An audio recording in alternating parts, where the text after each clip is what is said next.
最近朝鲜盖房子视频火了，大家都特别。Recently, many have been paying close attention to the North Korean construction site by the Yalu River. In just a few months, a tall building has shot up from the ground. Some people are shaking their heads, wondering if the quality can hold up after such a fast construction. Others are amazed, noting that with no tower cranes or modern machinery, everything was built by hand, calling it a human miracle. But honestly, I think they're pretty impressive. You need skill to build a tall building on land by the river, because the soil is soft and doesn't have much load-bearing capacity. To build a high-rise, you usually need to pile and reinforce the foundation, but North Korea's building went straight up. From a safety perspective, this approach is high risk. Speed and quality in construction are always in conflict. Pursuing speed usually leads to problems later on.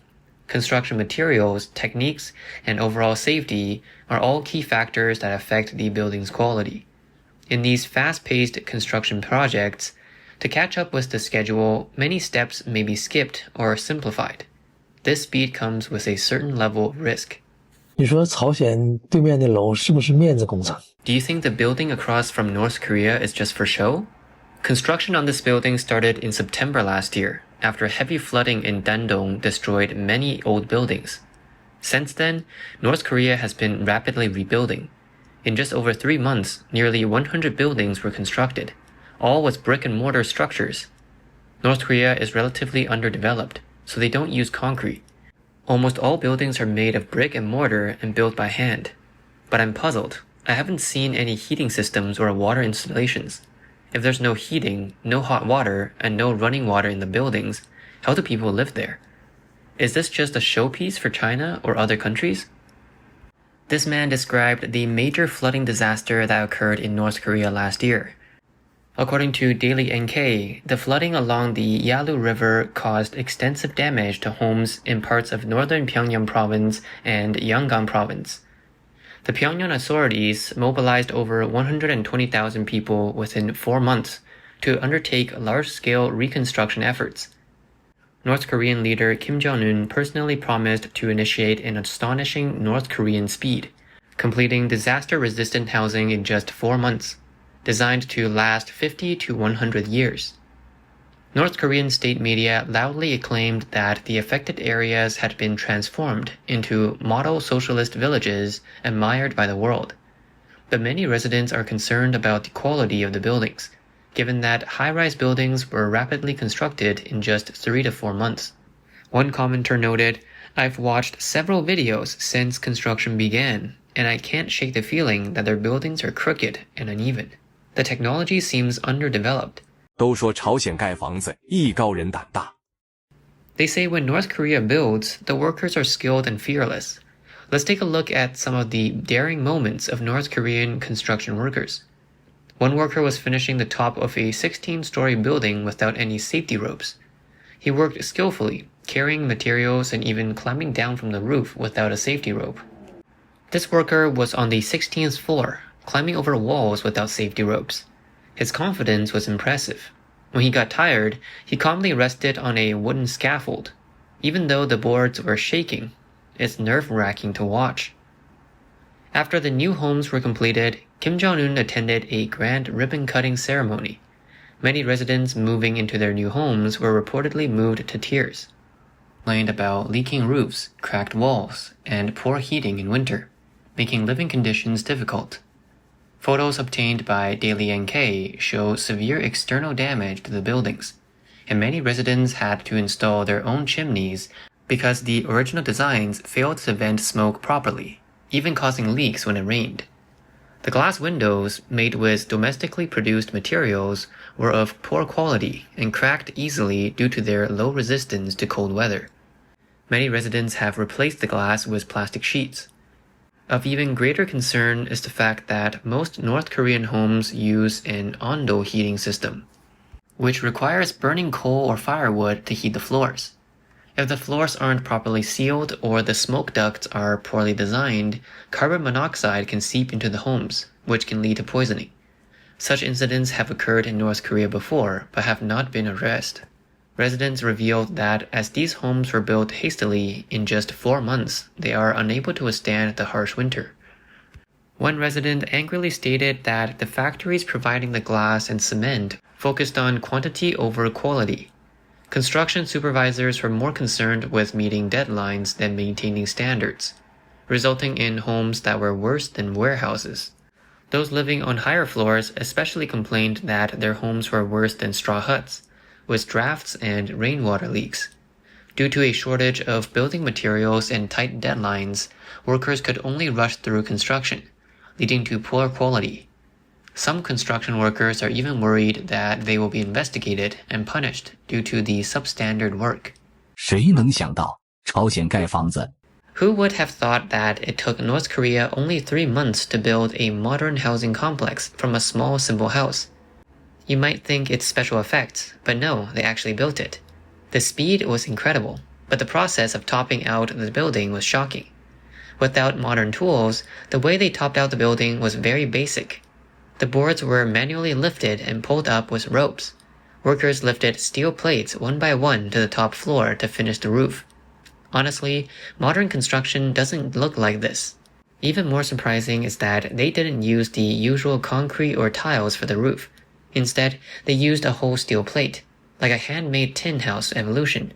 It's no wonder people are asking, who will live in this house? Is it waterproof and windproof? One humorous comment from a viewer read, "We don't know if it can resist wind and water, but it's definitely rust-proof, and it definitely won't leak." According to photos of the construction site obtained by Daily NK, several cement pipes were stacked up, but some of these pipes were severely damaged. A source from North Pyongyang province explained that these pipes are part of the sewage system for the apartments. However, due to the low strength of the cement supplied and the insufficient amount of steel reinforcement, the cement's hardness fails to meet standards, making the pipes prone to breakage. The damaged pipes will still be used for the project, meaning broken materials are being used in construction. The source added that due to a severe shortage of steel reinforcement in the foundation, walls, and floors, the concrete has low strength, leading to what's known as a Tofu-Dreg project. Despite the lack of materials, North Korean authorities are pushing for rapid completion of the buildings, so the workers are left to make do with whatever is available. The people working at the construction sites have said that even if the houses are given to them for free, they would prefer to live in a safe shack instead. A source from North Pyongan province also shared that in the disaster-stricken areas of Sinuiju, including neighborhoods like Handanri and Wiwa Island, the construction sites are facing severe shortages of building materials. As a result, the least amount of support was used, and corners were cut. The roofs were built using wood instead of expensive steel and cement. However, even wood was in short supply, so the workers used the least amount of support and covered the roofs with plywood. Another photo shows workers standing on unstable wooden planks while decorating the exterior walls. The planks were not only cracked, but lacked any supports to secure them, making them vulnerable to collapsing with any impact. Reports say that workers doing high-altitude work were not wearing any safety equipment to prevent falls.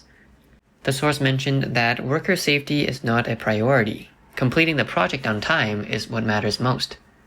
After the floods last year, Sinuiju not only started the construction of thousands of homes, but is also planning large greenhouse farms and research facilities this year, putting even greater pressure on the residents than ever before. Sources reveal that North Korean authorities have not only burdened citizens with the cost of building materials, but also required them to cover the meals of construction workers. As a result, each family must donate more money than their living expenses. Since the flooding last year, the people of Sinuiju has been struggling to get by. A resident of Sinuiju stated that this month alone, they donated around 900,000 North Korean won to support the construction workers' meals and tools needed for the project, including gloves. On top of that, residents are expected to donate for spring sanitation, building repairs, environmental beautification, and service work, leading to excessive spending. In addition to these financial burdens, residents are also required to participate in labor mobilization efforts. A source explained that last year, people could pay to avoid participating, but now, with more construction sites, Even paying doesn't help avoid mobilization. Many residents have complained that it's becoming difficult to even make ends meet due to these labor demands. The workers on the reconstruction sites are also facing harsh conditions. Not only are they working day and night under dangerous conditions, but they are also under strict control by the authorities. A source revealed that to prevent workers from defecting during times when border security is lax, the authorities are closely monitoring the workers sent to the disaster area in Sinuiju. Many of these workers had previously worked in Russia and other countries other than North Korea, where they were exposed to the outside world. To prevent them from escaping, the authorities conducted roll calls 5 times a day, from 8 a.m. to 10 p.m. without fail. Workers also undergo 30 minutes of ideological education every day, emphasizing repaying the leader's trust through work. One worker angrily said, "We didn't betray the country when we were abroad, but now we're treated like criminals under surveillance when we return. It's absurd." This high-pressure control not only causes discontent among the workers, but also complicates the reconstruction efforts. It's reported that the barbed wire and surveillance equipment along the China-North Korea border were damaged by the floods, increasing the risk of defection, but the authorities prioritized preventing escapes over efficiency. Even more puzzling, during the severe flooding along the Yalu River in July 2024, which trapped thousands of residents in North Korea, China offered to assist with rescue efforts, but North Korea rejected the offer, leading to numerous deaths. North Korean officials later revealed the reason for the refusal. According to an official from North Pyongyang province, between the afternoon of July 27th and early July 28th, the flooding caused by the opening of the Taepyeong Bay Dam inundated Sinuiju. The authorities had already issued evacuation orders for the city. However, rising water levels in the Yalu River caused 5 island areas, Hwanggonpyeon Island, Wihwai Island, Richo Island, Ojokto, and Kurido in Uiju County, to miss the evacuation window, leaving residents stranded. At the time, the only escape route left was the Hwanggonpyeong Bridge, which connected to China. While some residents managed to escape via the bridge, many were swept away by the floodwaters. According to the official, more than 1,000 residents died or went missing. Another official revealed that China's Public Security Bureau had offered to assist in evacuating the residents, but Kim Jong Un rejected the offer. An anonymous official noted that due to heavy rain on the night of July 27th, the Yalu River water levels exceeded dangerous levels. With no sign of the rain stopping, the Public Security Bureau in Dandong, China, discussed opening the sluice gates of some Yalu River hydroelectric plants with the North Korean authorities.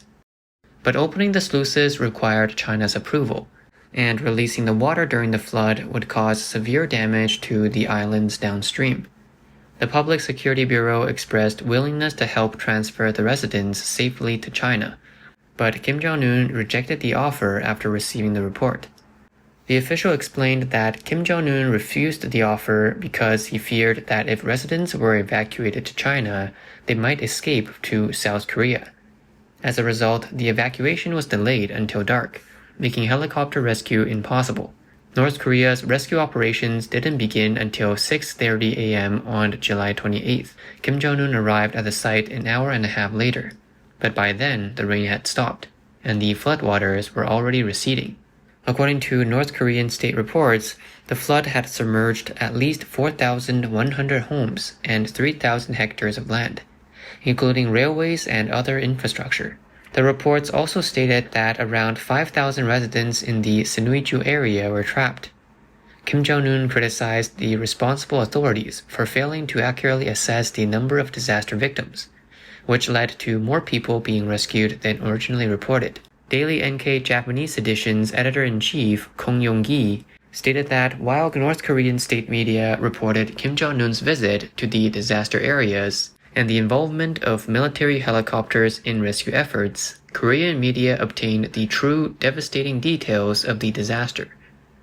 According to Chosun Ilbo, citing government sources, the death toll from the North Korean flood is estimated to be between 1,100 and 1,500 people. including rescue workers. Due to the severe weather, several rescue helicopters had to make emergency landings, and some even crashed, resulting in the deaths of everyone on board. KBS reported that the military helicopter involved in the rescue operation was likely a Russian-made Mi-8 or Mi-26, was an estimated age of over 30 years. Experts believe the crash was due to a lack of parts or inadequate maintenance. Yonhap News analyzed that while North Korean state media repeatedly emphasized the absence of casualties in the Sinuiju flood, Kim Jong Un himself acknowledged the unforgivable loss of life during a Politburo meeting on July 29th, revealing a contradiction in the official narrative. In another recent development, the Galaxy Tower, a landmark building in Pyongyang, has been revealed to have serious quality issues. The blue and white skyscraper, which stands in the future science district of Pyongyang, boasts large recreational areas and even a football field. Completed in 2015, North Korea claimed it was the tallest building in history, and Kim Jong Un proudly stated that any scientist can live there for free, showcasing the superiority of the socialist system. However, less than a decade after its completion, the Galaxy Tower has been reported to have significant quality problems. Visible cracks in the exterior walls, large areas of tiles falling off, and residents even taking photos showing the building's structure appearing unstable. According to Daily NK, a defector who participated in the tower's construction revealed that theft of materials was common during the project. With a shortage of materials, workers were forced to cut corners. The mix of cement and sand was improper, and the use of steel reinforcement was well below standard. The pressure to meet deadlines led to necessary procedures being skipped. While the lower floors met minimum standards, the safety of the upper floors was extremely poor, and residents on higher floors often expressed fear. One resident said that living in such a building was terrifying, worrying that it might collapse. The defector also noted that because North Korea rarely experiences earthquakes, people don't find it surprising when buildings collapse, but such a building is hardly safe to live in. The Galaxy Tower's issues are not an isolated case. According to Daily NK, Pyongyang has built several new neighborhoods in recent years, including Changjang Street, Ryanggang Street, and Science District. In 2020, Kim Jong Un introduced the 5-year 50,000 house plan, which aims to develop residential neighborhoods in areas like Hwasong and Potong River. These high-rise buildings, part of the new skyline, have become symbols of Kim Jong Un's regime, meant to reflect a modern North Korea. However, with widespread use of substandard materials, these projects are causing concern among residents. Looking back in history, North Korea's Tofu-Dreg projects have already resulted in tragic consequences. In May 2014, a 23-story apartment building in Pyongyang suddenly collapsed due to substandard construction, causing the deaths of hundreds of people. The exact number of casualties has never been officially released. According to South Korean media, the building, located in the center of Pyongyang, was originally intended for ordinary residents, but the poor quality of the cement and severe lack of steel reinforcement made the building unable to withstand structural pressure. When the collapse occurred, the entire building fell at once, burying many residents under the rubble. Rescue operations were slow due to outdated equipment. Witnesses described the scene as horrific. The disaster sparked significant public outrage, and many North Koreans took to the streets in protest. While the government tried to cover up the truth, the news eventually leaked, causing international shock. In an unprecedented move, Kim Jong Un personally ordered an investigation, and officials publicly apologized, acknowledging the incident as a human error. According to Yonhap News, the officials in charge of the project were executed, but this did little to quell public anger. Residents questioned how they could trust buildings in other areas if even those in Pyongyang were constructed so poorly. The tragedy exposed systemic issues in North Korea's construction industry. the pursuit of speed and appearance at the cost of quality. Although the apology in 2014 was rare, it did not change the fundamental nature of North Korea's system. After the disaster, Kim Jong Un continued to push for North Korean speed in large-scale construction projects, but once again, the people were left to bear the burden. According to Daily NK, to support the construction of 10,000 homes in Pyongyang's Hwaseong district, the government requested that locals voluntarily donate funds, though in reality, they were pressured to do so. In Chongjin, local leaders went door-to-door demanding donations, claiming it was a demonstration of loyalty to the leader, and not donating will be considered unpatriotic. However, the economic situation of many people was already strained, and many could only afford to donate small amounts. One resident complained that the wealthier residents had already spent all their savings, and the poorer ones couldn't even afford food, let alone donations.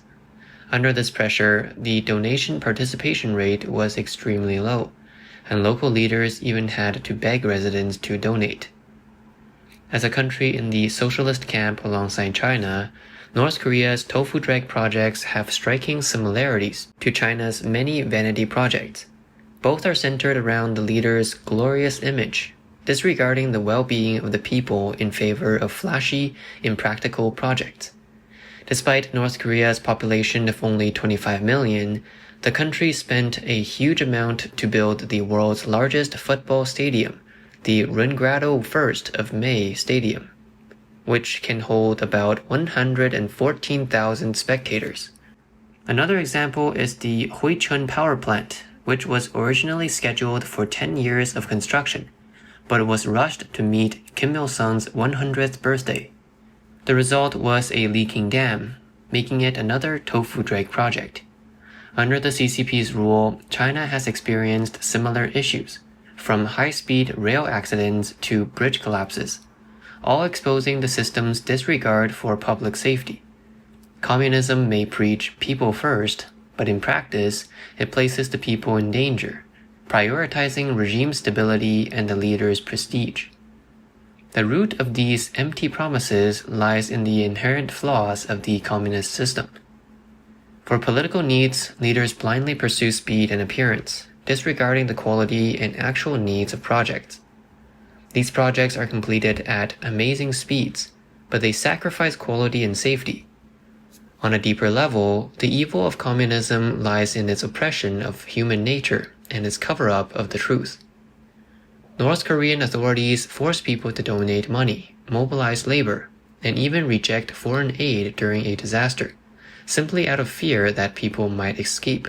From post-disaster reconstruction to the Galaxy Tower problems and the 2014 tragedy, each Tofu-Dreg project in North Korea serves as a reminder that a regime that ignores human life in pursuit of superficial ambitions will ultimately pay a heavy price.